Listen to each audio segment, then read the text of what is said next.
So what areas do you want to grow right now? Are there anything that is there anything that you're consciously aware of like, oh, this is something that I really want to explore further? Yeah. And the answer to this can be no. I'm just curious because it's like... There's always something, but it normally comes to me after I'll do an audition and then I'll think, that was something that took me a minute to get to. I want to look more into that.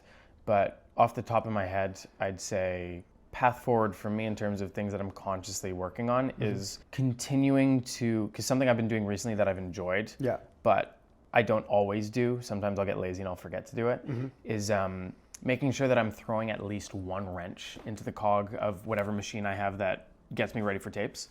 A tape we did recently, the cog I was throwing in the machine is, what if this character holds a lot of power in the way he speaks? He is quite grounded in his day-to-day life.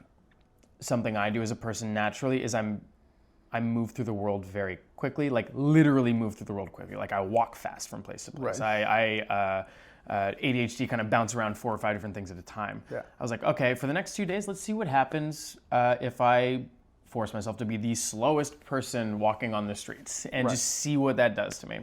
And just continually throwing cogs in the machine and seeing what the heck happens. I bet that would have caused not a small amount of discomfort. That was a crazy one for me because I realized how many of my personal anxieties come to the surface when I force myself to operate that way.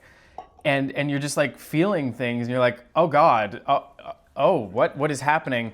It's okay, this is why you're doing this. But it's something as simple as that where I'm used to being the one passing people as opposed to occupying the space that someone needs to get around.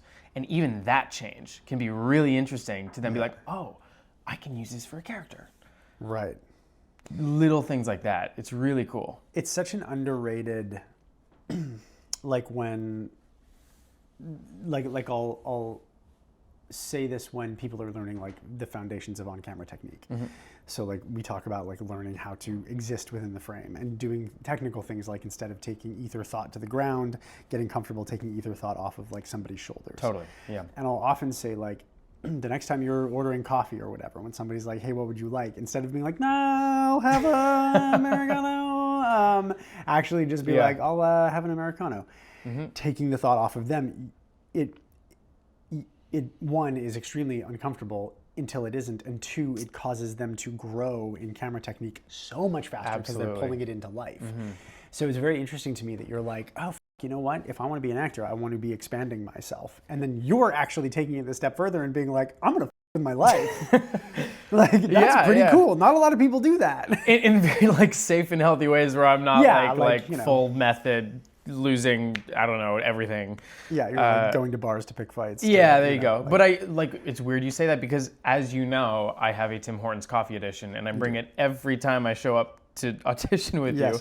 But it's because it's a part of a weird ritual for me where every time I drive to your place before we tape, I will stop at the Tim Hortons and just order my coffee as if I'm the character I'm about to play. And the poor lady who works there probably thinks I have some type of weird problem at this point, but like a multiple personality disorder. Just like different accents. Yeah. I'll have a double, governor. It's like, just like, what the It's like the weird first plunge before I then go into the take. Because it's like, there's nothing weirder to do in the world right now than order a coffee as if I am like a soft-spoken, genteel soul that is like, hi, can I have a large coffee with 1 milk, please? And just like on the brink of tears, and she's like, yeah. You got a Tim Rewards card, or no, just debit's okay. It's like it's so out of the realm of comfortability, and doing as many things as I can like that just make me uncomfortable and doing it anyways. Right. Those are the things that I really try and steer towards because they help. Like they really help.